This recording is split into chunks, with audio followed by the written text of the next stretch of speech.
Tarih boyunca insanlığın oluşturduğu en eski kanunlardan biri karşınızda Hammurabi Kanunları. Bu muhteşem tarihi eser bundan tam 3784 yıl önce M.Ö. 1760 yılında yazıldı. Yazarı ise dönemin kudretli hükümdarı Babil kralı Hammurabi'ydi. Kral Hammurabi bu değerli kanunları çok özel bir yere yerleştirdi.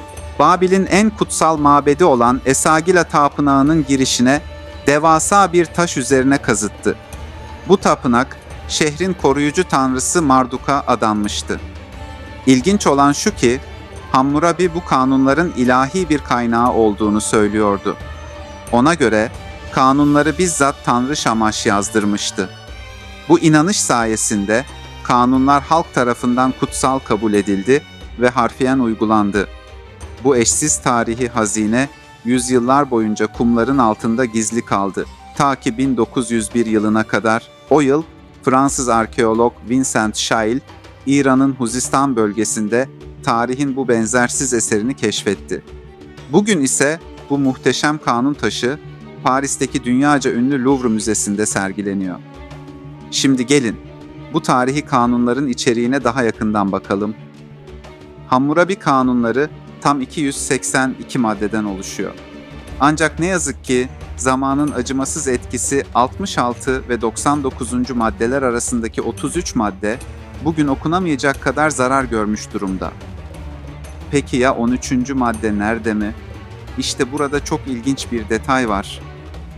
Babil halkının inancına göre 13 sayısı uğursuzluk getirirdi. Bu yüzden Hammurabi kanunlarında 13. maddeye özellikle yer vermedi. Hasarlı bölümler dışındaki tüm maddeler modern bilim insanları tarafından başarıyla çözümlendi. Bu sayede binlerce yıl öncesinin adalet sistemini bugün anlaşılabiliyor.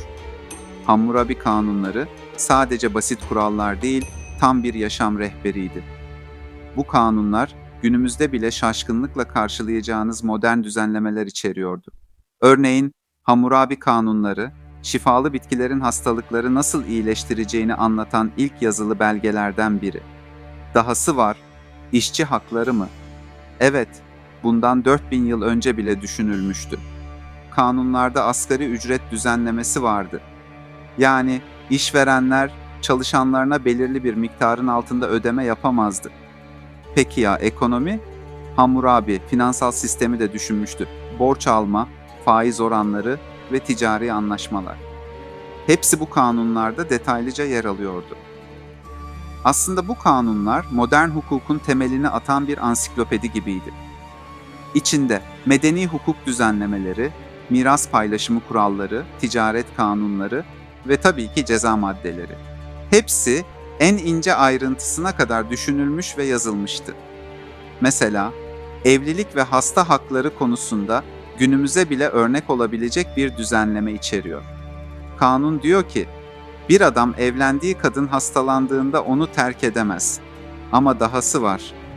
Adam ikinci bir evlilik yapmak isterse, hasta eşine özel bir ev yapması ve yaşamı boyunca ona bakması gerekiyor. Düşünsenize, bundan 4000 yıl önce bile eş ve hasta hakları bu kadar önemliydi.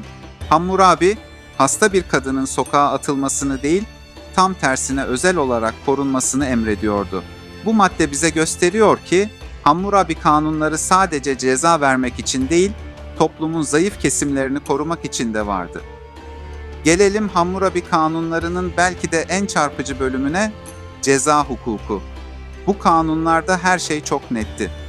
Hangi suça ne ceza verileceği tek tek numaralandırılmış ve açıkça yazılmıştı. Yani kimsenin ben bilmiyordum deme şansı yoktu.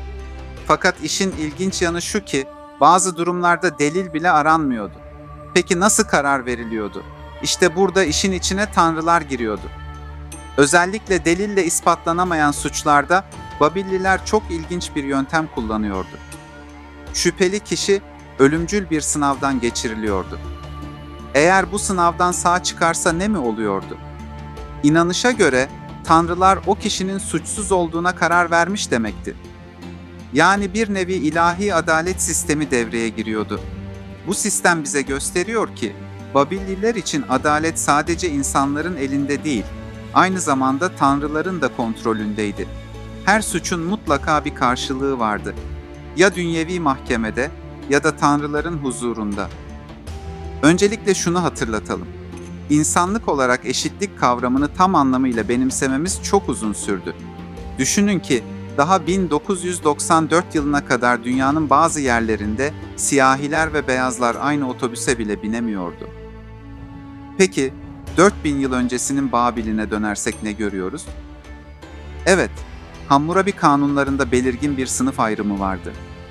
İnsanlar 4 kategoriye ayrılmıştı. En üstte kral, sonra özgür insanlar, ardından azat edilmiş köleler ve en altta köleler. Ancak şaşırtıcı bir şekilde bu kanunlar dönemine göre oldukça ilerici sayılırdı. Çünkü her sınıfın belirli hakları vardı ve bu haklar kanunlarla güvence altına alınmıştı. Ayrıca kanunlarda öküzlerle ilgili tam 15 madde bulunuyor. Bu aslında o dönemde öküzlerin toplumun ekonomik hayatının bel kemiği olduğunu gösteriyor. Öyle ki bir öküzün korunması bazı insan haklarından bile daha detaylı düzenlenmişti.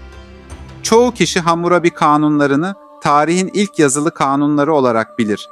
Ama gerçek hiç de öyle değil. Milattan önce 2050 yılı. Ur şehrinin kudretli kralı Urnammu kendi kanunlarını yazdırmıştı. Yani Hammurabi'den tam 290 yıl önce. Sonra milattan önce 1930'a gidiyoruz. Karşımızda Eşnunna kitabı var. Bu da Hammurabi'den 170 yıl öncesine ait. Ve milattan önce 1870'te yazılan Lipitiştar kanunları. Hammurabi'den yaklaşık 110 yıl önce. Peki o zaman Hammurabi kanunları neden bu kadar ünlü? Çünkü bu kanunlar eski çağlardan günümüze kadar en iyi korunmuş halde gelen kanun metni. Yani binlerce yıl öncesinin adalet sistemini en net bu kanunlardan öğrenebiliyoruz.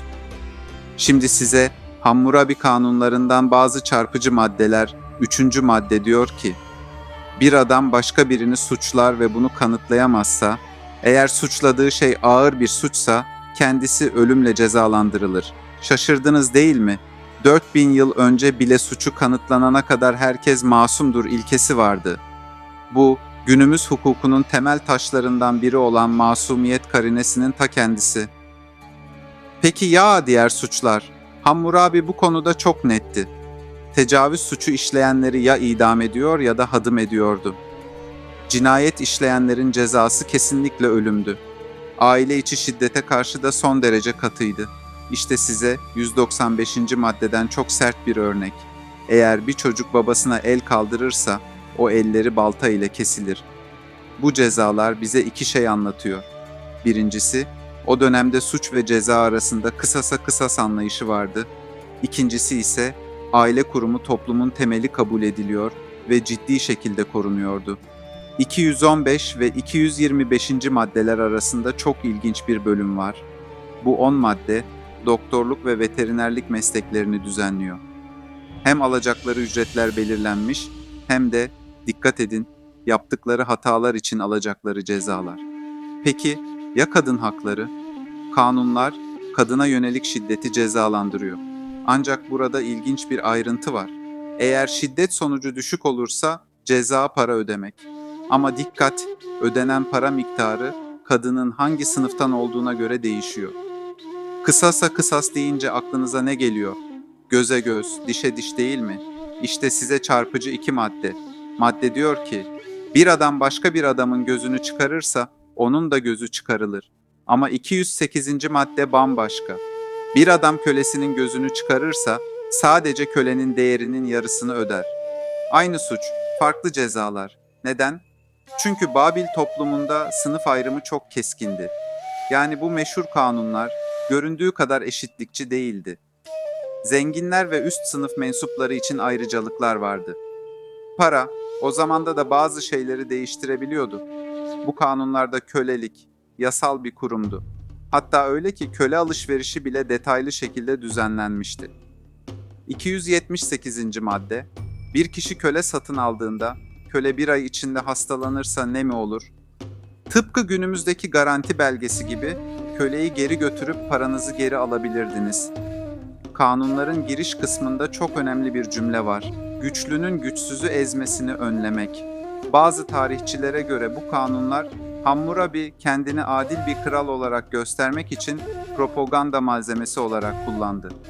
Ama gerçek şu ki, dönemine göre bu kanunlar gerçekten ilerici sayılırdı. Evet, sınıf ayrımcılığı vardı. 4200 yıl önce yazılmış bir metinde. Kadın hakları var, işçi hakları var, tüketici hakları var, hatta hayvan hakları bile var. Ve belki de en önemlisi, bu kanunlar kendisinden sonra gelen tüm medeniyetleri etkiledi. Roma'dan Osmanlı'ya, birçok büyük imparatorluğun hukuk sisteminde Hammurabi'nin izlerini görebilirsiniz. Yani Hammurabi kanunları kusurlarına rağmen insanlık tarihinin en önemli hukuki miraslarından biri olmayı başardı.